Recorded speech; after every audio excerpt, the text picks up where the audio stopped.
contextual factors and theoretical constructs that you consider for the design and teaching of your lesson. Firstly, what I took from the context of the students was their previous knowledge. According to my mentor-teacher insights, 11th and 12th year are destined to polish and reinforce the contents addressed in the 9th and 10th year. Having said that, my intention was to devise a lesson that will enhance their disposition to speak in class and give them a space to try their speaking skills with appealing activities.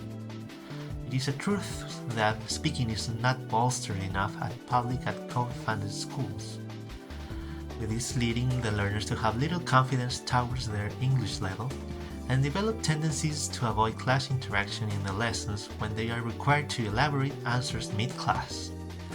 In a research I conducted, the results reflect how rarely they seek opportunities to produce output, with more than 60% of them being below the average level of a Likert scale, with the I totally agree and I totally disagree as the highest and lowest levels, respectively. In regards to theory, I constructed my lesson taking into consideration the comprehensible output and effective filter hypothesis theories by Meryl Sain and Stephen Krashen. The former states language is very required when the producers communicate their ideas in an understandable manner, despite failing to achieve a great mastery of soft skills such as pronunciation or fluency. Meanwhile, the latter postulates that students of a second language present a sort of blockage which impedes further language acquisition due to individual beliefs or behaviors. Being shyness in the moment of speech and peers teasing the speaker the most frequent ones. As a matter of fact, several news articles and research unveil that self-esteem and social pressure can trigger insecurities during and towards the foreign language lessons. Because of all the information mentioned previously, the goal I wanted to achieve was to eradicate the effective filter with a comprehensible output approach, supporting the teens to overcome any barrier throughout a further activity. How were the results of your intervention? What led to those results? Although on paper the final version of the lesson seemed promising, its execution was not as I expected. The first third of the class went well. Nonetheless, the engagement level of the students began to fade away. Moreover, lots of them struggled with the exercises about the main topic of the class, adding their concentration issues and lack of discipline as contributions to the accidental performance of my plans.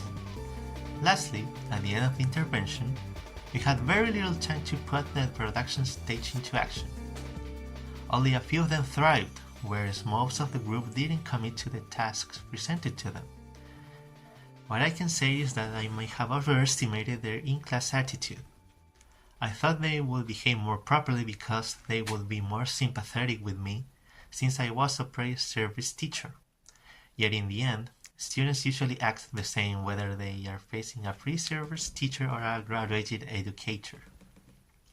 Finally, I assumed that the lesson itself couldn't have been properly aligned with the soft skill, focusing more on fluency and the rhythm of the conversation rather than pronunciation.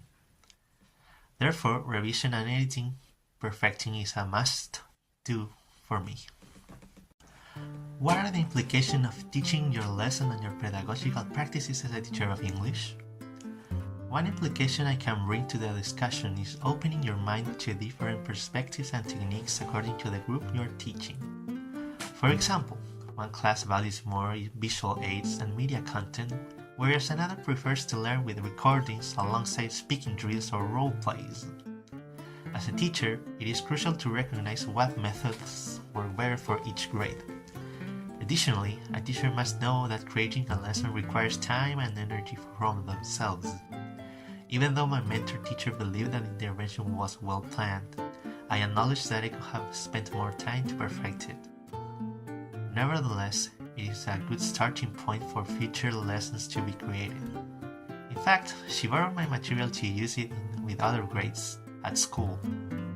How does your school context contribute to your teacher development and decisions? The most relevant learning I can incorporate into my teaching from the school context I am immersed in is the importance of investigating properly the student's profile and asking the teachers about techniques to address their attitudes and knowledge voids in a more effective way. My mentor teacher told me Tercero they had a major striving with English. Even though I wanted to design a suitable and friendly lesson, I should have put more emphasis on not focusing on aspects like pronunciation, knowing that they don't need it that much. Another factor to consider from the context is the size of the target group. Indeed, transmitting the content to a 40-member group can be a real conundrum to face.